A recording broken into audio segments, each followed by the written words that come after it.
news all over the place yesterday. Schefty, we run the hurry up on wild card weekend injuries beginning in Baltimore. Well, Greeny, Zay Flowers has yet to practice this week. It's Thursday. The game is Saturday. That tells you that it is unlikely that he's going to be able to play on Saturday, barring some unexpected turnout. Now, it's not a long-term injury, and if Baltimore can advance here, my belief is Zay Flowers could be back for the divisional playoff round. But this game Saturday night against Pittsburgh looks like it's going to be difficult for Zay Flowers to make it back in time for. As for Jordan Love, he is hoping to play on Sunday against the Eagles. I think the Packers are expecting him to play on Sunday against the Eagles. He does still have some issues with his elbow and his finger and what he's feeling and what he's not feeling there, but it's hard to imagine that he's not going to be out there against the Eagles with a wild card matchup on the line, a rematch of the two teams that opened the season in Brazil. And in that very same game, with the questions swirling around the Eagles quarterback, Jalen Hurts returned to the practice field yesterday, which is a sign that he will be back on the field Sunday to play, barring some unexpected setback. He's been in concussion protocol. He remains in concussion protocol, but he is expected to start on Sunday. And so both teams have some health questions around their quarterback, how they'll respond to what they've been through in recent weeks. But Jalen Hurts, barring the unexpected, is expected to start for the Eagles. That's the development I was talking about in the open, which is there's a 5-step program that one must go through to come out of the concussion protocol. And if at any point there is a setback, you have to go all the way back to step 1. We needed to see him on the practice field. We saw it yesterday, Schefty, assuming he wakes up this morning, has awoken this morning, without any setback, without feeling any concussion symptoms. That should put him in line to be the starting quarterback on Sunday, which has been the big question all along. Yeah, and I expect him to be back. It would be surprising right now if he didn't make it back and Kenny Pickett were starting that wild card. It does not mean there aren't questions about it. Cindy, let's go right to A31 here, because we can talk about rust and we can talk about the impact on his program. I want you to take a look. Jalen Hurts attempted a total of 4 passes during the Eagles' final 3 games of the regular season. Assuming he starts on Sunday, he will be just the 6th quarterback since 1990 to start his team's first playoff game after attempting fewer than 5 passes in the final 3 regular season games, and the first one since Joe Webb. Joe Webb. Wow, Joe Webb. And we're going back. So this is, it's not uncharted, but this is pretty rare territory here. So the question of how sharp will he be has to be raised. It has to be raised by the Packers defense. I would expect Green Bay defensively to come out and dare Philadelphia to throw the football, challenge Jalen Hurts to A.J. Brown. How sharp are you?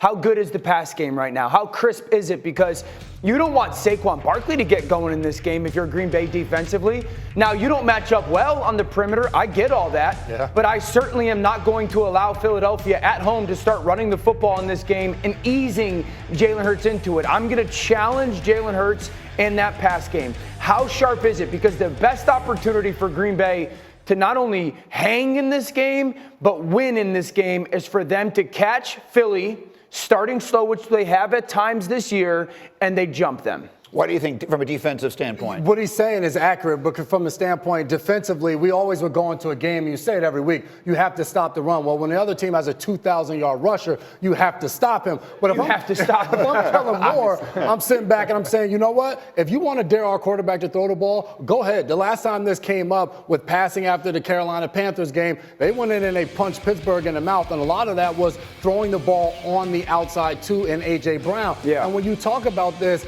of matching up on the outside, that game that we're watching in Brazil right there, Jair Alexander was out there for the Packers. He shadowed and followed A.J. Brown that entire game. Now, Valentine and Nixon have done a really good job at that corner spot. But if I'm Kellen Moore, if you want to challenge us on the outside, I'll take A.J. Brown and Devontae Smith and throw the ball to those guys that feel confident. The nice thing is Philadelphia's pass game is not a pass game. EJ, you know this is like super timing-centric, super rhythm-centric. So often the freshness of it or the crispness of it, that's what matters the most. Philadelphia's is a little bit more like big play-centric or one-on-one centric, and so that gives me a little bit a hope that the pass game should not be as impacted as it would some others. And that's a good thing for Jalen, especially if you've been out for a few weeks. And if you want to take one-on-one shots to A.J. Brown or Devontae Smith, give those guys opportunity to make plays. But I'm saying give the ball to Saquon 30 times. Why not? I mean, ride him. He's been your bell cow the entire season, 2,000-yard back, like you just said, J-Mac. I would lead with him first and then have some play action passes to get Jalen back into the We know he's rested. Yeah. Right. The entire football world knows he's rested. That's why if I'm Green Bay, this game will be decided in the first quarter. Who wins this game will be decided in the first quarter. Because the Eagles start so slow? Tell me why. Okay, so Anthony Richardson, in the first and second drive of his starts this year, he's the third worst quarterback in football when it comes to production. And the second worst quarterback is Caleb Williams. You know who's the worst quarterback in the opening 2 drives of the game? Jalen Hurts. Jalen Hurts. Wow. And so if you're Green Bay, you want Jalen Hurts coming off all that rest, and he has not played well to start football games. I want him to struggle. And I know this, Philadelphia in the first quarter is minus 35 this year, point differential. When Jalen Hurts starts, they're plus 153 in quarters 2 through 4. The only shot, I mean, once it gets going, you're not stopping it. Yeah. The only shot if you're Green Bay is you got to try to jump on them early to not allow that avalanche to happen. So, I would put more pressure on Kellen Moore, the offensive coordinator. If you know that Jalen starts games slow, he hasn't played in the past few weeks, you have to give him some plays that get him to the game. You talked about this morning. What are those plays, though? Well, this play action plays, or it's even quarterback run. I mean, maybe you would do it? Absolutely. Why See, not? By this point, I'm good, especially off the concussion. If he's playing, he's That's good. what brings up the question, though, which was going to be where I went next. A concussion is not like having a numb, well, I guess a numb fingers would be very bad for a quarterback, but a knee, an ankle, or whatever the case may be. Are you putting him in harm's way? The way they run that offense, when they are at their best, they've got the tush push, where you cannot keep the quarterback from getting hit. They've got that run pass option, which he does as effectively as anybody. Are you utilizing that as much as you do, understanding that it's going to get your quarterback hit? Let's get him through the game. And I'm saying put the onus on us. You talked about slow starts. The reason they're still winning and having these slow starts is because of how well the defense has played. Yeah. They're not letting teams jump out. So, no, do not let Jalen Hurts run the ball in this game. I agree with J-Mac on this. If I'm Kellen Moore, the last thing I want to do is take my quarterback fresh off that concussion protocol. I want him to not get hit at all this Sunday. I want to protect him and keep him as safe as possible. Now, I get the challenge of it. I get your point, because so often with athletic quarterbacks, you hear coaches say, I really want to get them into the game. Right. And part of them doing that is getting them running, getting them hit, especially after a long period of time. But could you imagine just the uproar if that had happened? You guys have played the game, so I say to you, it's late in the game. They're in a critical situation. It's 4th and inches. Late in the game, I'm good. Hold on. Oh, so now you're good. Yes. Now we can put him at risk, right? Late in the game. Okay. Late in the game, it's win or go home. Yeah, absolutely. Hold on.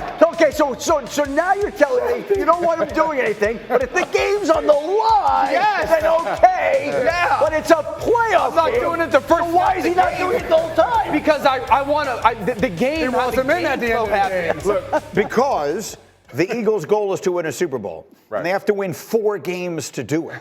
And if you lose, I hear what you're saying, but the Eagles, what is their big slogan? We're first and 9. Can I say something?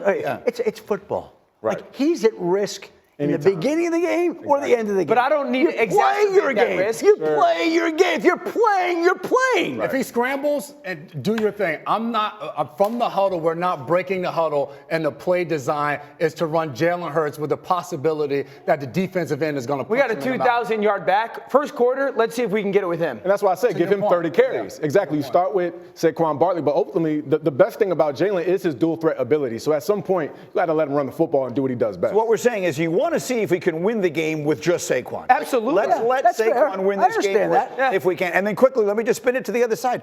Jordan Love, you sound less, like I always try and get he's going to play. No, I get that he's going to play. But he even acknowledges that he's feeling some things in his finger and his elbow. So he's not 100%, but he's going to be out there. And just like you want to challenge Jalen Hurts, let's see if that impacts his throwing in any way, shape, or form on Sunday. I got 2 quarterbacks sitting here. What does it mean if I'm feeling things in my finger and my elbow? Nerves. Yeah. I understand that. I don't like the sound of that. I was around Matthew Stafford, and he dealt with some grip stuff at certain times in his career, whether it was elbow and or fingers. The big adjustment that he would make, and he was plenty capable of doing it, he would wear a glove at times to just add some extra grip. And so I would anticipate maybe Jordan Love doing something like that. if he's going to play, I would imagine he's plenty capable of making all the throws that they need him to. I thought Dan was going to say we can only allow him to throw short, but then if we need, it's 3rd and long late in the game, then we'll let him throw the ball long. I hate you. Schefty, yeah, I agree to the glove thing, though. I do agree to the glove. Yeah. Although the glove does take a little bit of adjusting to. Yeah. It's not like you just roll out there Sunday morning and you throw on a glove and you just throw. So maybe he's practiced with it. As Michael Jordan once said, I didn't have any problem with the glove. Okay.